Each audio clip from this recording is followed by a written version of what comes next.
Hello and welcome to this New Zealand Initiative webinar. My name is Oliver Hartwich and I'm the Executive Director here at the Initiative, and it's my great pleasure to welcome our colleague Tony Burton and our panelist Andrea Black to this webinar.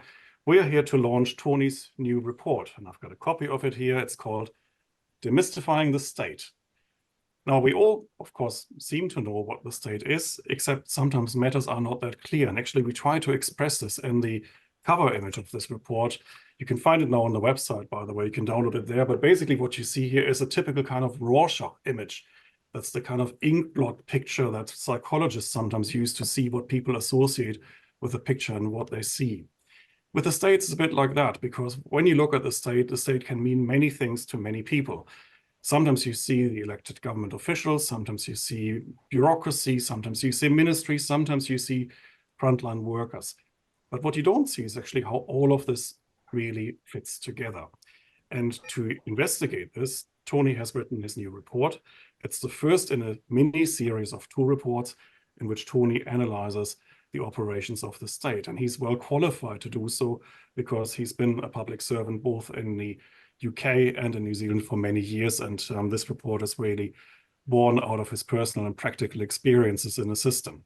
And Andrea Black is just like Tony. And in fact, you were colleagues for a while, because you also gathered a lot of experience over many years working with government, inside government, for government, outside government, and seeing it in many, many different ways. And I know that you two worked together for a while. You are friends, and so you were interested in Tony's report, and we are very grateful that you found the time to be with us today, Andrea.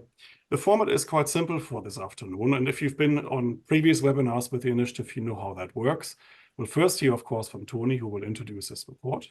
Then we'll get comments from Andrea. Both will speak for about 10 minutes each, and then we'll open it up to questions. And to ask your questions, it's actually quite simple. All you have to do is you go on slido.com and you put in the code. It's actually behind Tony. It's 1315984, and you can ask your questions. And the really cool feature about Slido is you can vote on everybody else's questions, and I'll try to ask the most popular questions in the second part of this webinar. But for now, it's time to hear from Tony about the report, Demystifying the State, which you can download on the website at nzinitiative.org.nz. But now we get the 10-minute summary version from Tony. Over to you.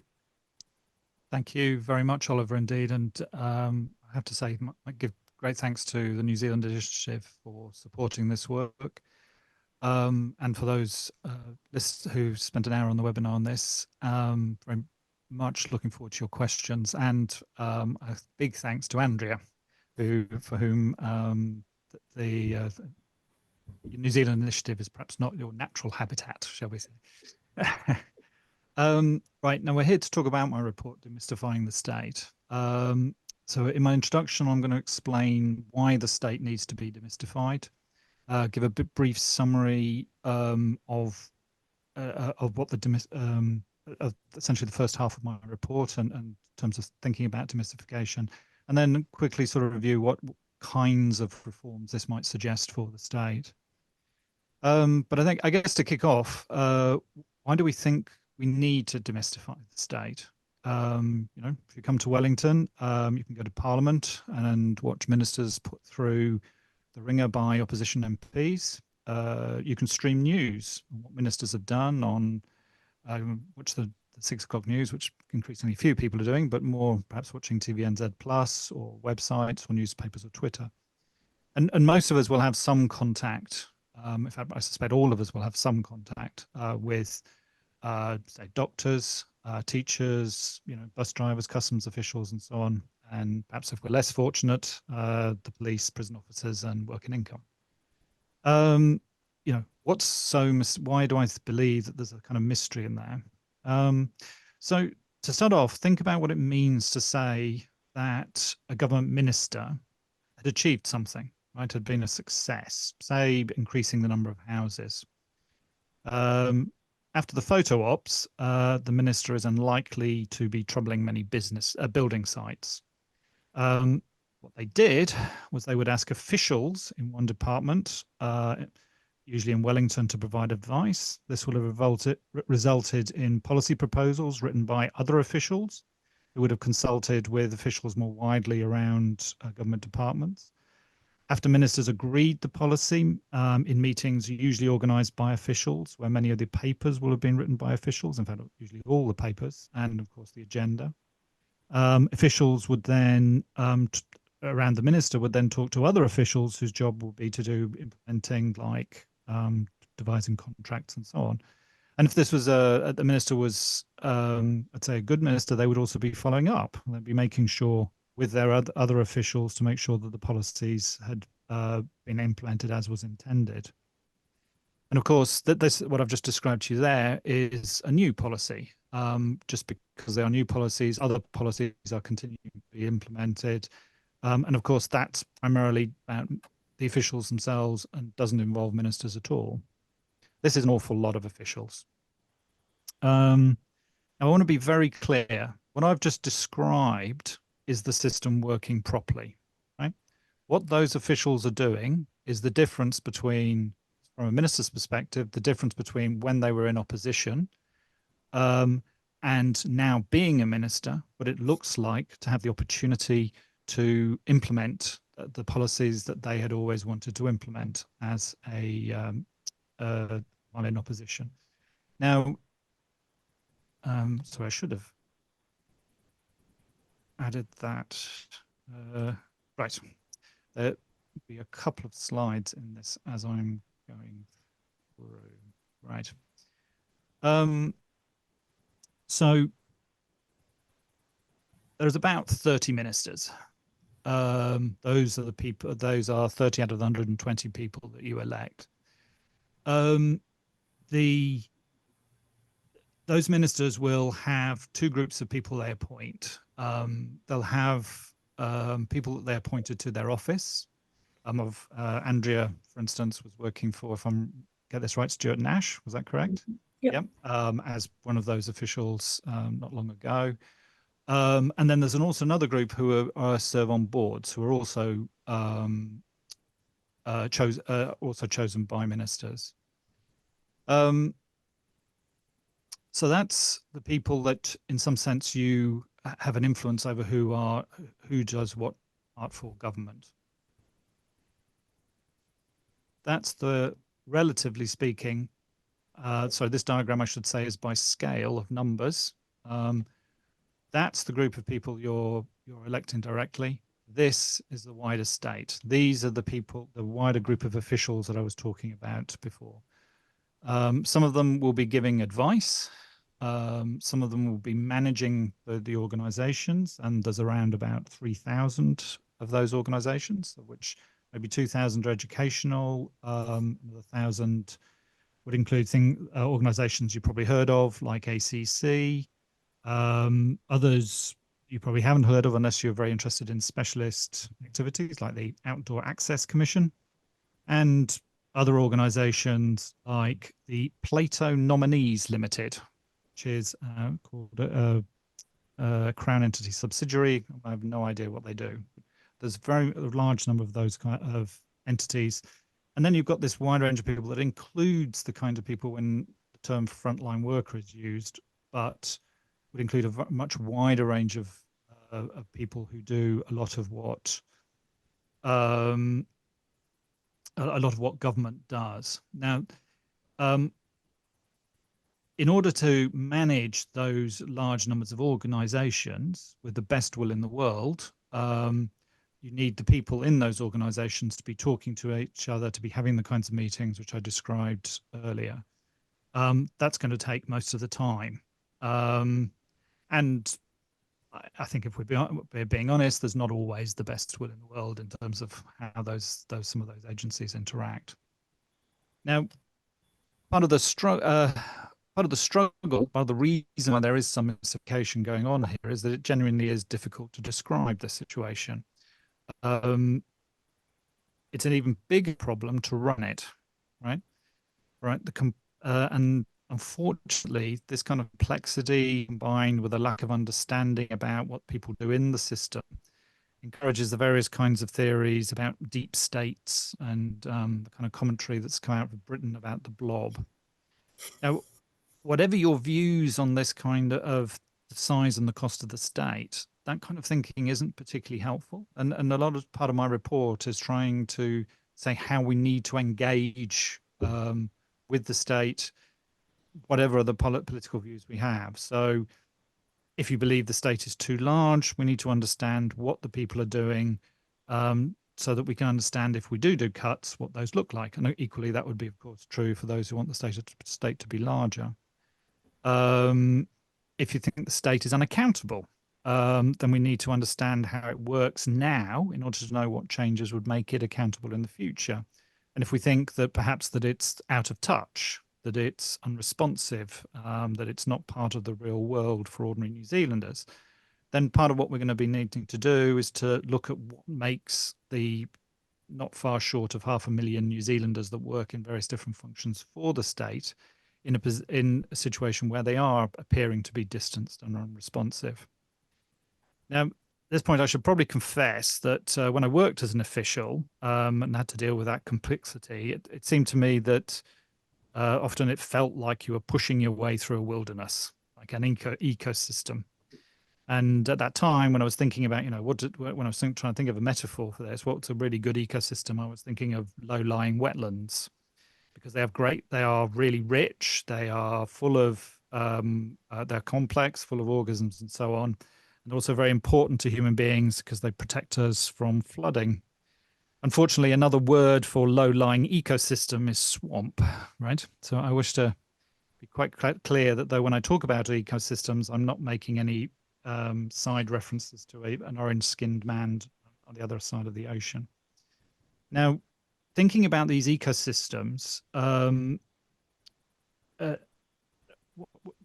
complexity is, I suspect, beginning to perhaps dawn on people like the Prime Minister and cabinet ministers, well, as always, where they're learning how that even though there's a hierarchy, when you have that complexity of an ecosystem, it's a very great deal of difference between what the elected Prime Minister wants to change and what actually changes. In that sense, hierarchies are not really like other kinds of hierarchies, like, say, in large business organizations, like, I don't know, Air New Zealand, for instance. For those used to commercial organizations, elected ministers are more like the board of directors, with the Prime Minister as the chair of that board. So that's more about influence and less about direction.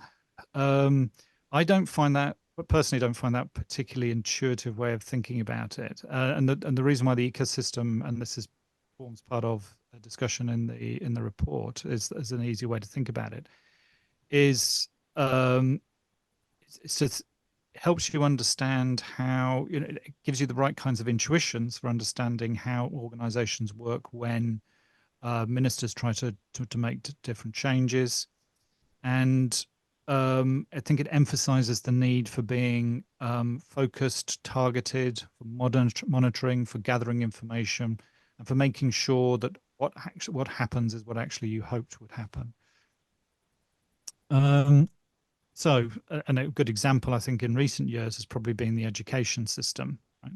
So no government has wanted to see the fall in standards that we've been seeing over the last couple of decades. And it's very clear that ministers on both sides of politics have made honest attempts to tackle that decline. At a personal level, I think I'd feel quite sorry for ministers on both parties, because you can see, for instance, in the modern learning environment, debacles under National Party. Well, that's where there was an attempt to develop the classrooms, where a lot of money was spent, and it's probably made many of the buildings not particularly suitable as classrooms. And then under the Labour government, where there was an attempt at curriculum reform, where a great deal of the problem there has been around implementation. And both of those examples were outside the minister's control. Needless to say, it's the ministers that have copped the flak for what had actually happened. Now, I think all of this sounds very negative, and I wouldn't want to kind of finish on just the negative. I think though the next report will have much more focus on what we can do to change, and the three kind of broad areas around political devolution, which in New Zealand tends to be called localism, greater accountability, and rethinking public service neutrality. And what this is really about is about asking questions, given that we've got this complex system, are there ways to redesign that complex system so that it is that it does more of what the kinds of things we want to do? So examples would be in places like Northern Europe, where medical facilities are often, like hospitals, are often not owned by the state. They're funded by the state, but they're not necessarily owned by the state. In other countries, the strict distinction we have between people who are politically neutral, permanent civil servants, public servants, and ministerial staff is not maintained. And there seems to be a potential here for some of what the ministers do to be run by people they know in order to break down some of these barriers. Anyway, thank you very much, and very much hope that people have a chance to read the report. Well, thank you very much, Tony. It was a good introduction to your report and painting a very complicated picture of multiple levels, multiple structures, and of course, people inhabiting all of the system, which makes it probably even more complicated. I'd now like to invite you, Andrea, to give us your thoughts on Tony's report and share your experiences working within the system with us. Thanks very much, Oliver. I'm going to approach this from a slightly different direction. I'm largely going to use a dreadful expression, lean into my own experiences.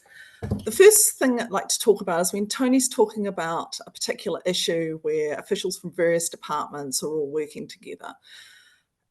I joined the public service in 2000, and since that time there has been what I would call the rise of generalism and the fall of specialisation. So what that now means when you've got committees of officials all working together is that they may be quite experienced in writing cabinet papers and writing briefings, but they aren't by any means subject matter experts. And that I have been seeing becoming more and more the case over the last 25 years. And I think it was largely cemented in by the Public Service Act, which gave the ability for the Public Service Commissioner to move people around. Now, moving people around to one level is, useful. People can have careers. But it does mean that if officials are advising on, say, tax or macroeconomics or transport, all of those things are quite hard and they require a large amount of specialist expertise. Now, a good generalist policy official will form very strong links with the specialists. That is, it might not be formal, but otherwise you're left pretty much talking to people in your team that may not have been there for very long or trying to read previous reports. And this brings to a second point, and although you haven't talked about your examples as yet, Tony, I encourage people to read your examples. Tony has an example in his report, which was something that both he and I worked on. I think it was for the Paperboy budget, or maybe 2012 or something, which involved the removal of the housekeeper rebate. And he uses that as an example of what is good. And I would agree that was good. I would also say that a large part of the driver of that was a particular individual in Inland Revenue, and I'm going to do my best not to mention his name, who has extremely strong links with operational Inland Revenue. Operational Inland Revenue trusted him, provided him information, and that meant that when he or the policy section of Inland Revenue were providing advice to their minister, they were able to provide real life specialist credible advice. I don't see that happening as much. Now, Inland Revenue has a large number of specialists. The difficulty with Inland Revenue is their operational side kind of got blitzkrieged about 5 years ago. But the other thing with the public service is that there is almost an implicit hierarchy, and policy people are considered higher status than operational people. And that's not necessarily the individuals themselves behaving like that, but there is a tier or a two-tierness, I find, to the public service. And yet, ironically, the generalist public servant advisors can only really do their job properly with specialist expertise, and most of the time that comes from the operational side. The other comment I would like to make, and unfortunately I hope I'm not bursting your bubble here, Tony, about the political versus neutral. I wouldn't, having worked on both sides, I actually would not be in favour of the top public servants being political appointments. There is a different way of thinking from the private sector to the public sector. I spent 10 years of my career in the private sector before I joined. And all too often, Crown entities behave very, dare I say it, commercially, or their boards think very commercially, but they don't fully understand the constraints that ministers and the public service operate on. But neutrality, I feel, is at risk. And the example you gave in your work, and you've written about it, about the Winston Peters, what was it called? No Surprises thing, finding its way to the beehive. I'm quite appalled by that. Partly, I guess, because I have an Inland Revenue background and we have special files, or Inland Revenue has special files, and that's where judges, MPs, anyone who is might be politically interesting goes, and so it never leaks out. But the more I think about that example, the more I just cannot understand it. I can understand that MSD might push it up its hierarchy, but Winston Peters at the time, leader of New Zealand First, not even really opposition, small party, the idea that a minister needed to know about that kind of appalls me. I had managed No Surprises in a minister's office, completely correctly from the public servant's point of view. I think very rarely did I ever pass it on to the minister, because while they were interesting to the public servant, not really interesting from a political point of view. Because also it was pushed up into the beehive at a time leading up to an election. And my experience of senior public servants is they understand that period of time in the beehive, someone described it as where normal, nice ministers become politicians.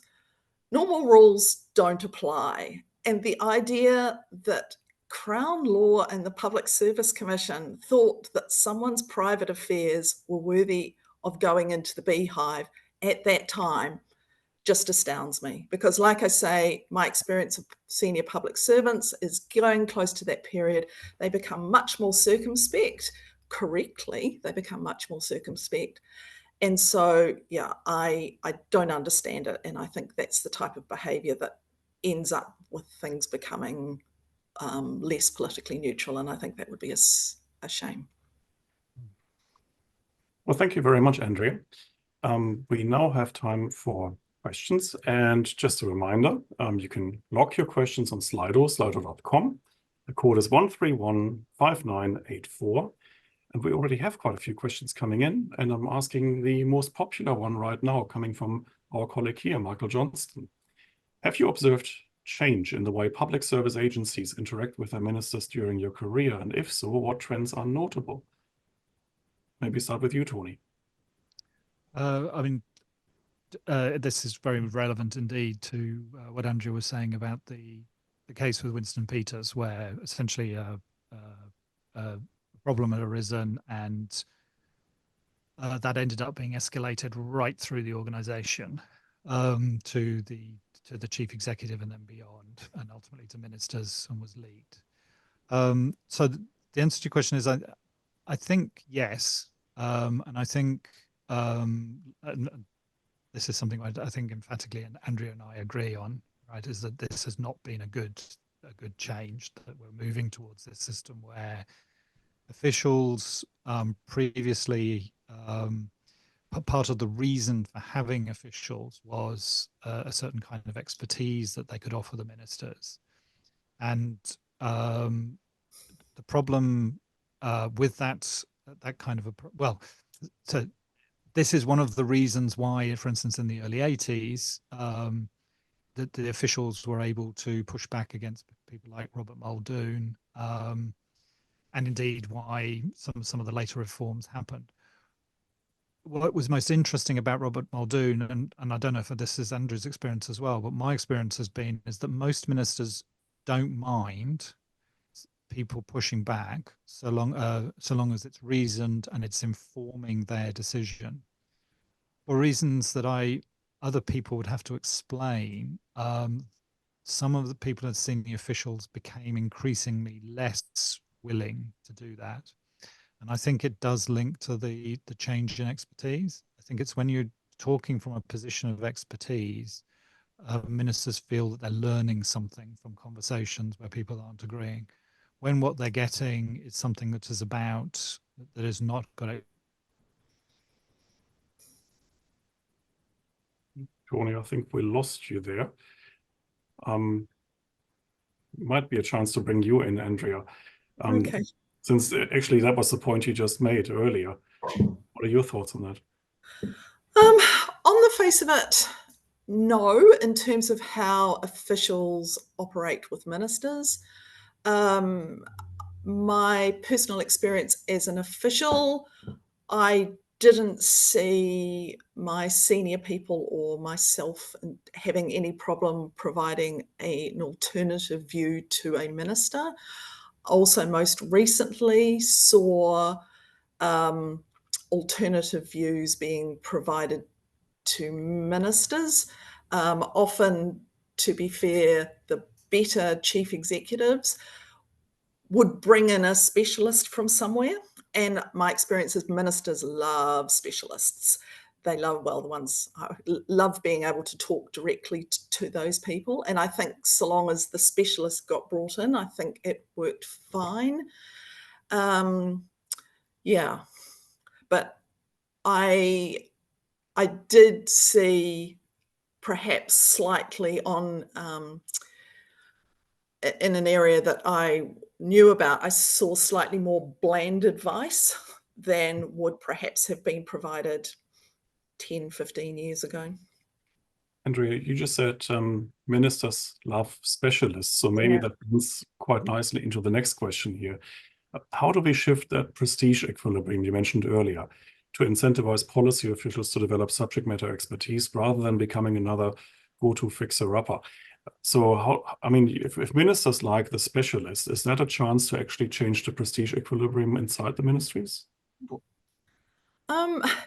Yes, but ministers are only one stakeholder for the ministry. People's careers are more based around the settings set by the Public Service Commission than they are with ministers, because ministers come and go. They need to be able to work with ministers, but yeah, then they're perhaps in terms of someone's career, they're not as important as the ecosystem that a public servant is operating in. And Tony, what do you... No, I completely agree with that. I think it's, I think exactly as Andrea put it, really, that in the kinds of interactions that happen in the ecosystem, it is that more managerial side that becomes prominent, whereas for the ministers, I mean, it's not hard to understand why ministers like access to experts. It's that feeling that you're actually getting the best evidence for thinking about the policy you want to do. And most ministers of all sides are genuinely committed to the kinds of policies that they are promoting, so that they want to feel that when they do implement these policies, that they have done so with the best evidence available, even if they don't like hearing it. And I think that's, I think a credit to the many ministers in New Zealand. I think that the push against, as Andrew said, I think the push against expertise doesn't come from the ministers. It comes from a system where there is an element of challenge to managerial sort of process and managerial hierarchy by expertise. I think that, I mean, I'm saying all this and I still struggle. I mean, one of the reasons why in my report I didn't talk much about that side of things was because I've seen attempts to change, and what has tended to happen with the attempts to change by sort of leading it by just bringing in the expertise is the experts just get annoyed and leave because they don't feel appreciated and they don't feel that they just don't enjoy the experience. So that something else has to shift. It can be done. Part of a process can include bringing in more expertise. But what has to change is that the organizations themselves have to value and use that expertise to retain that knowledge in them. And that, I think, is the much, much harder thing to change. Okay, we've got a very popular question here that we've already touched upon, and that's political appointments. The question is, Australia's Westminster-style civil service allows incoming prime ministers to replace heads of government departments with the PM's appointees. Should we do that? And I might actually add to that question, Australia is, of course, not the only country doing it that way. And most notorious example is probably the US, where the incoming administration fires thousands of people and makes its own political appointments. But even in countries like Germany, you have the ministers actually nominally in charge of their ministries and able to appoint their leadership teams. Andrea, you already mentioned you don't really think much of this as an idea. Could you comment on the Australian example? Don't you think it works over there?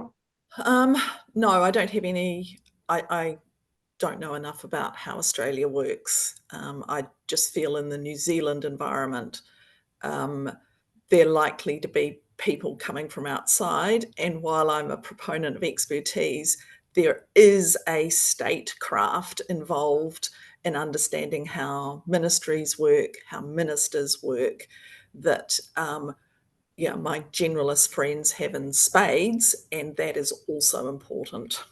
Mm-hmm. Tony.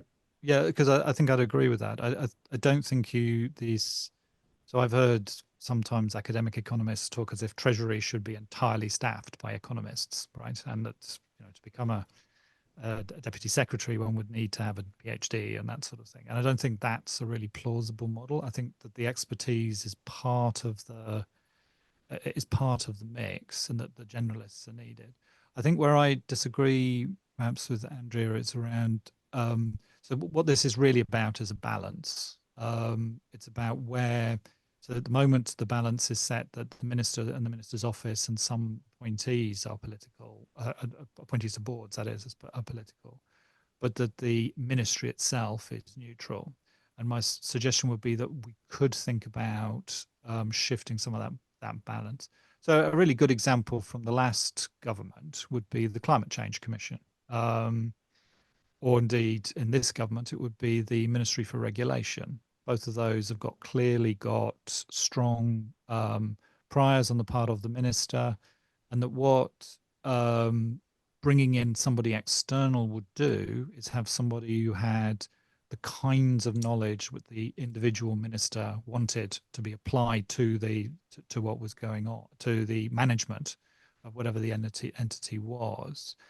And I think also that there's always one of the challenges that permanent officials always face is gaining the confidence of the minister, because when you're trying to make the kinds of change that was attempted to be made through the Climate Change Commission, that's currently being attempted to make through the Ministry of Regulation, there is a suspicion. There is actually not a suspicion, a good reason to believe that the shift here is going to be quite big for the individuals already in the system, to give the minister confidence that the kinds of message they want are going into the system, and that if they are problems, they are problems that are real, rather than problems just from a kind of stickiness, a kind of conservatism of the system, in a really important way that those people could add to the system.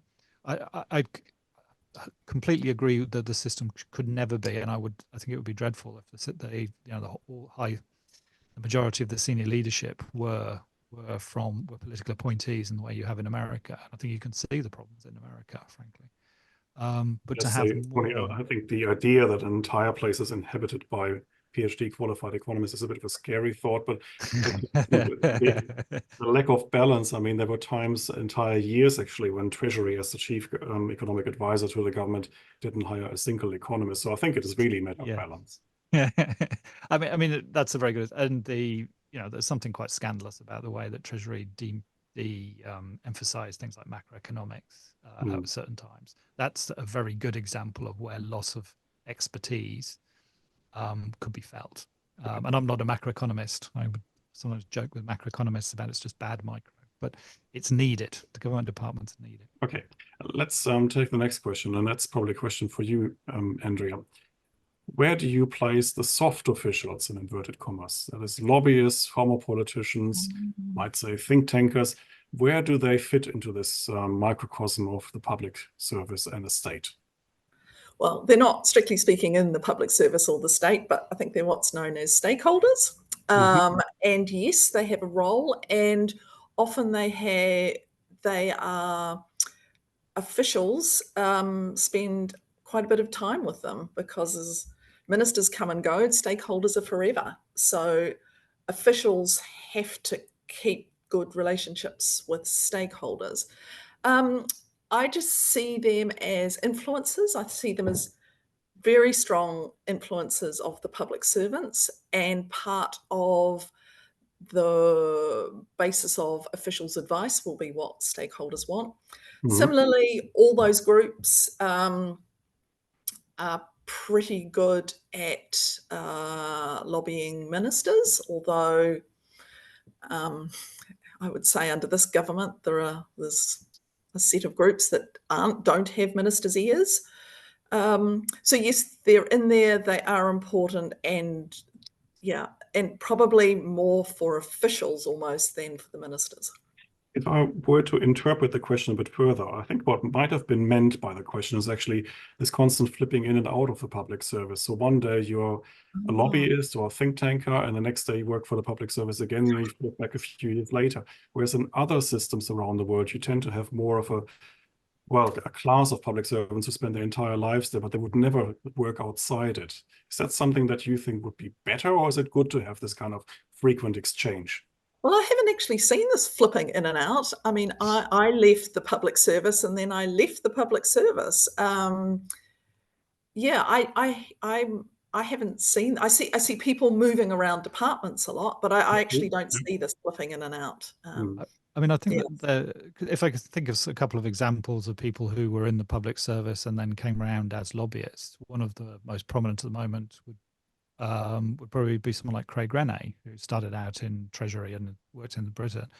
And, putting politics, who is now, works for the CTU at some senior sort of level. And I can't see why New Zealand is a worse place for having Craig's experience and knowledge from Treasury and the skills that he built up as a product policy analyst now as a lobbyist for the trades unions. I don't see why we are worse off for seeing that. It doesn't make sense to me. And Craig went public service, political, now to the CTU. I went probably public service, CTU, political.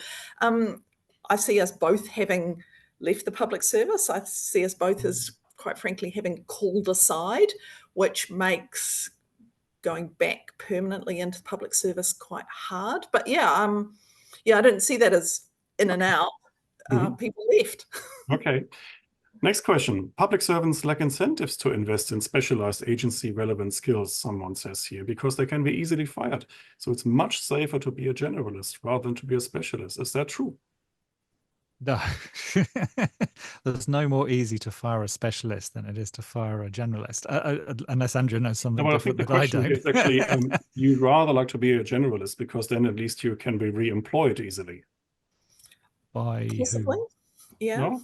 It's only recently it's kind of job security's been that much of an issue.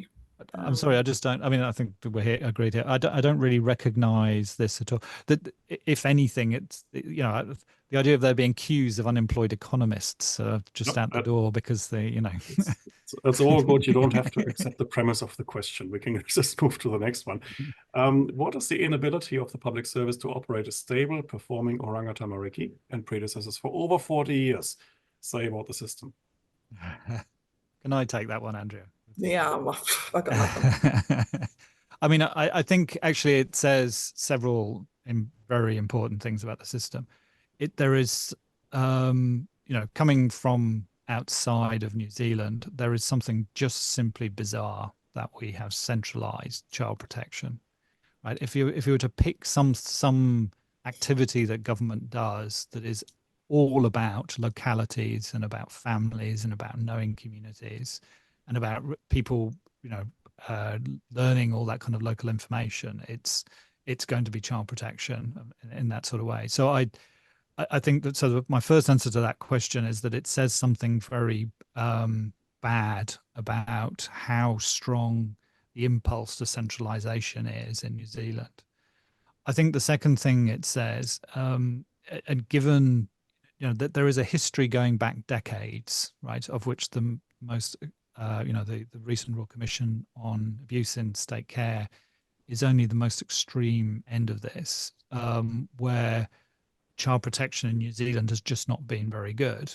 But what we have, what has happened is that instead of being prepared to think very hard and deep about the kind of changes that are needed, there's been this attempt to just rearrange, relabel, combine, uncombine, and so on, in the hope that somehow, somewhere, this is all about something in the center. And clearly it isn't. Clearly it's something much deeper, and that we've not been prepared to address. So I think the answer to the question, what does it say? It says something not very, it says something not very good, something critical about the way that the public service approaches issue poor performance in departments.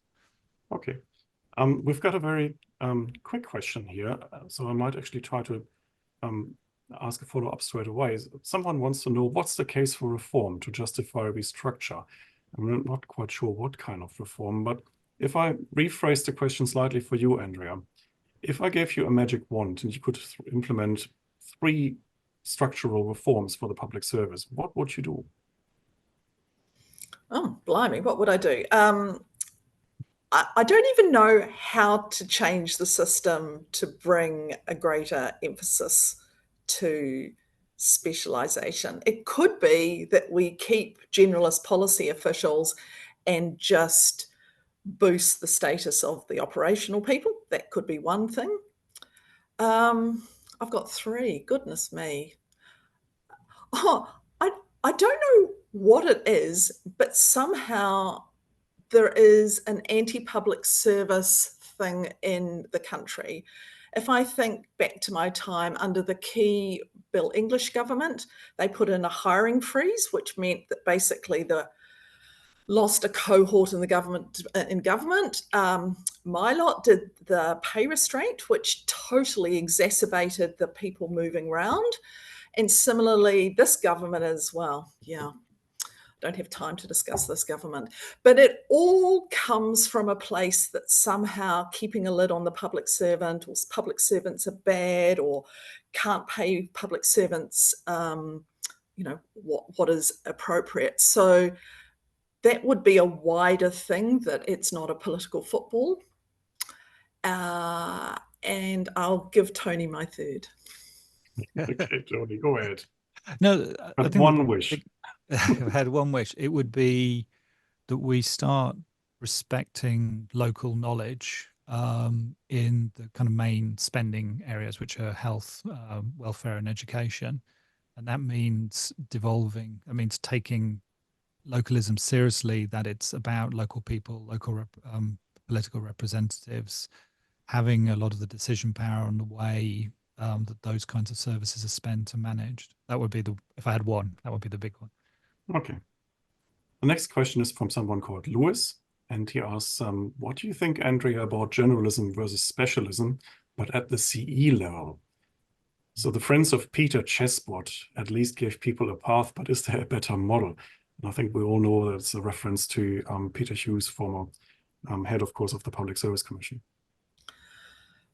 Well, Tony and I have discussed it. Once upon a time, there was specialism at the CEO level. And I think about when I started at Inland Revenue, I can't think of the chap's last name, Graham Holland was the commissioner. He had worked through the ranks.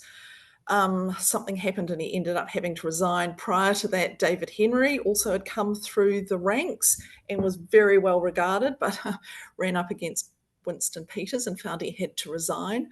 Around that time, I think Graham Scott was the Secretary for the Treasury. No one would ever call him a generalist.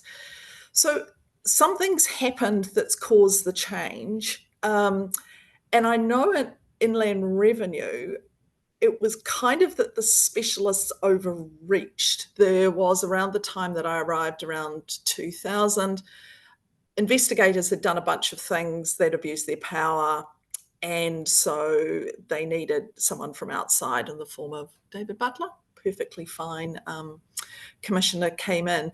So I wonder if it's just human nature that things can go too far.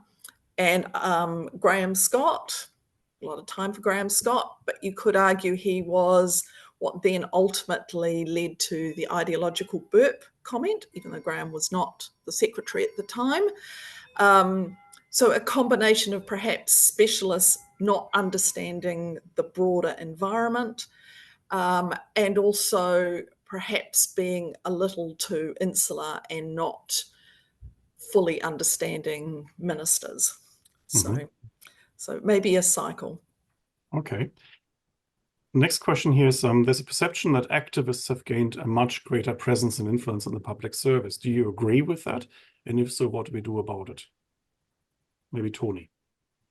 Actually, no. I think we're when we're talking about activists, what we're actually really talking about is a wider set of social changes, but being observable in the public service. So I think Piketty talks about what's the word he uses? The Mandarin left or something. Oh, the Brahmin left. That's it. He talks about the Brahmin left. And he is being particularly critical of the universities and the way that the universities have lost their way, and others. And I think that's what you're seeing reflected to some extent in the public service. So no, I don't think. I mean, my guess is that the people who are most hostile to activists coming through at a younger level are the chief executives of the department. You know, the very easiest way to lose all credibility with your minister is to have 1,000,001 leaks coming from your department. So so no, I think it's a symptom of something much, much bigger than just government and government departments. Okay. We've got a comment and a question. Someone here writes, agree with Andrea about the primacy that's given to policy as opposed to operational staff and, in brackets, regionally based staff. The question is, problem is how to reverse this. Any questions or any ideas on how you might want to reverse that hierarchy? And by the way, I find it interesting that the question also includes regionally based staff, because I think that's something we haven't talked about yet. I would agree about regionally based staff, but I think, as I said previously, I'm a good policy official. I've identified a problem, but I need to go and talk to a specialist to find out what some solutions are. Other than pay scales and hay points and things like that, because being minister facing, actually, now that I'm kind of answering my question, minister facing adds to hay points. Yeah. Maybe the next question is linked to that. Is there too much of an emphasis on employing grads with political science? Is it rather than more specialist and possibly useful fields such as real science? Sorry, can I talk about this one? Yeah, you too. Yeah. I mean, I think when we talk about specialists, we're not just talking about the natural sciences. I think there are elements where having natural science knowledge, I mean, the obvious one being in the environment and to some extent in thinking about technology, that there are potential for people to have those advantages.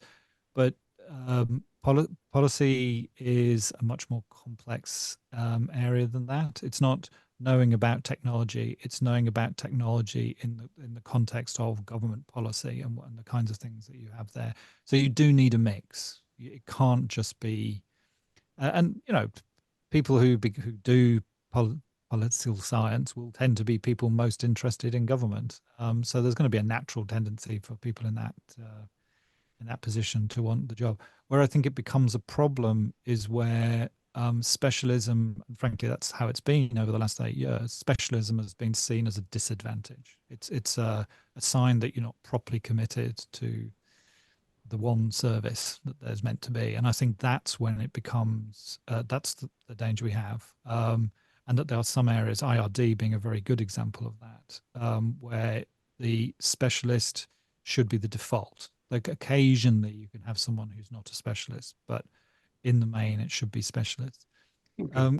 Could I just say, sorry, just going back to the previous one about the regionality. I think the answer to, in one sense, the answer is easy. That it's that making the jobs at a local level interesting. And the way to make the jobs at a local level interesting is to give real power to the people at a regional level, so that the advisors know that when they at a regional level provide regional advice, that will be listened to, because that's interesting. It's not interesting to send it up to some distant chain to Wellington where you don't know what's going to happen next. Yeah. Okay, next question here is, if not political appointments, what's the answer to a public service whose political views and values are so unrepresentative of the rest of New Zealand? Well, it's a bit of a loaded question. So actually the question I'd like to rephrase a little bit. Is the public service currently unrepresentative of the rest of New Zealand when it comes to their political views? Okay, I'll offer you a challenge, Andrea, right? I think my answer to that question would be probably yes. But I think that what I think is a different way to ask that question is, has it ever been different, right? That in the sense that, if you think of any job, right, a realtor, someone who works on a farm, whatever, there's going to be biases in the kinds of people who choose those kinds of jobs, right? And that's going to be reflected at least one way in politically, right? So it's not, I can speak from personal experience of the last couple of years of working for government when I've become very unhappy about the way government's operated, that it's really very hard to work for government if you're sort of becoming increasingly skeptical about government, right? So that is going to be reflected in the kind of people who work for it. I think and this actually links to some of the things that Andrea was saying earlier. There's something about professionalism, about recognizing that you, as a professional, are part of doing a job for all of New Zealand, not just the people around you, and respecting that and it is respecting that professionalism to provide advice that recognizes that, or to implement policy that recognizes that. And I think that the loss of some element of professionalism is part of the problem that we're observing. But go on, Andrea, does that forward to you? Or yeah, not? that's fine.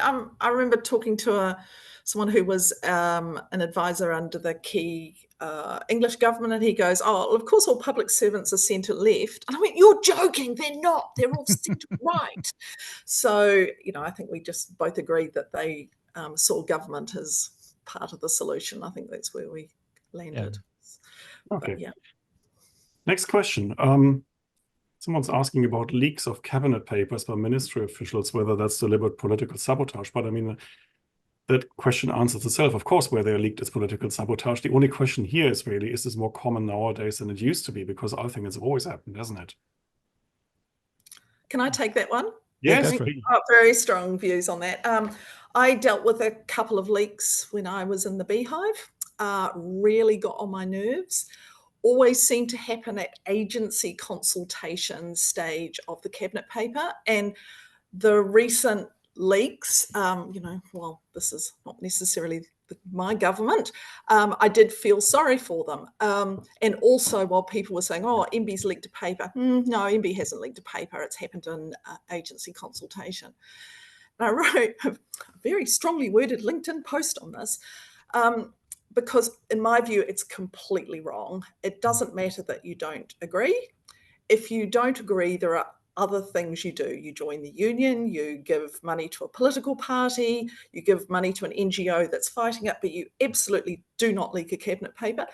because that will then drive politicization of the public service, all the things that we talked about, and that will be a shame. The other thing is it's quite, I don't know, it's my experience at Treasury, you know, if you wrote something in a briefing or a cabinet paper that was critical, it was 6 weeks to 2 months later before the opposition got their hands on it. So there are processes, you know, and they got their hands on it correctly through all the, you know, because if the leaders' officers are doing a good job, they've got a rolling plan of OIAs coming. So it will come out. Now, it might not come out immediately, but it will come out. And if your agency has a contrary view, that will come out too. So that's something that really gets on my nerves, is leaking.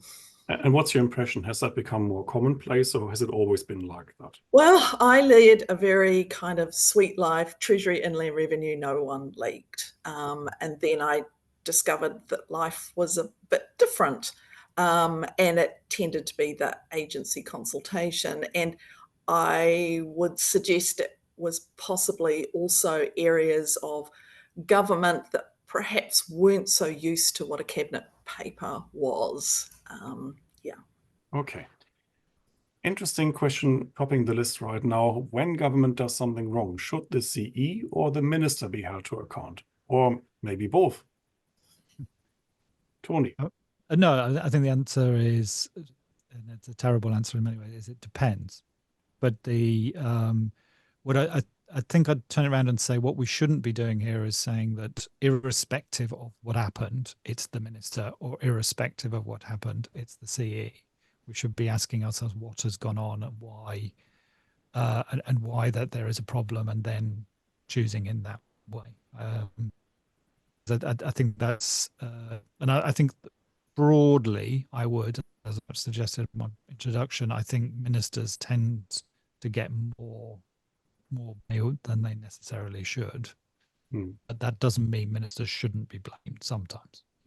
There have been cases where ministers have resigned both here and internationally for things that they personally have had nothing to do with, right? Yeah. I mean, this part of actually the reason why I think politicization is of some senior roles is not a bad idea, is because we start to think a bit harder about who it is. You know, it's not the minister. Sorry, it's not the ministry. It's individuals within the ministry that have made mistakes as part of what they have done, and that sometimes people have to, who didn't make the mistake, have to take the consequences of that. But that should be a choice that we make based upon the specific events that we're trying to respond to. Okay. And Andrea, what do you think? No, I just agree with you, Tony. Go on. Okay. Okay. We're agreeing too much, Andrea. We'll have to. Yeah, people are all logging off now. Well, we're getting towards the end of our webinar anyway, so I might just ask each of you a very quick summary question.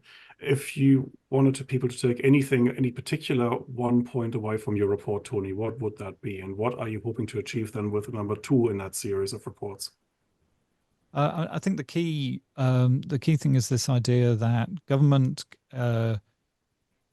is a very useful way of doing some things and not a very good way of doing other things, and that we need to be more thoughtful about government and what we want it to do, and what the structure would be like. That would be my sort of key sort of takeaway. And a lot of what I'm going to be doing in the follow-up is thinking a lot harder about that. And part of that, I think, is asking some of the questions that we don't normally seem to ask. So one of them being around politicization. Another which increasingly puzzles me is around localization, why that question isn't being asked more. And the one that, from the examples that Andrea mentioned earlier, is the lack of accountability within the state, which is extraordinary and deeply damaging for government in New Zealand. And Andrea, what's your key takeaway from the discussion and the report? I probably have, well, 2 was the importance of expertise, and I see a degree of the issues that Tony is talking about is, for some reason, the political football that is the public service, and how governments of whatever hue feel they need to do something, and it's never positive. And with that, we have reached the end of our webinar. Thank you so much to both of you, to Andrea and Tony, for sharing your thoughts. If you're interested in the report, you can find it on the website, nzinitiative.org.nz. It's on the front page, Demystifying the State by Tony Burton. But for now, that's all we had time for. Thanks again to both our panelists. Thank you all for watching, and we hope to see you next time. Thank you.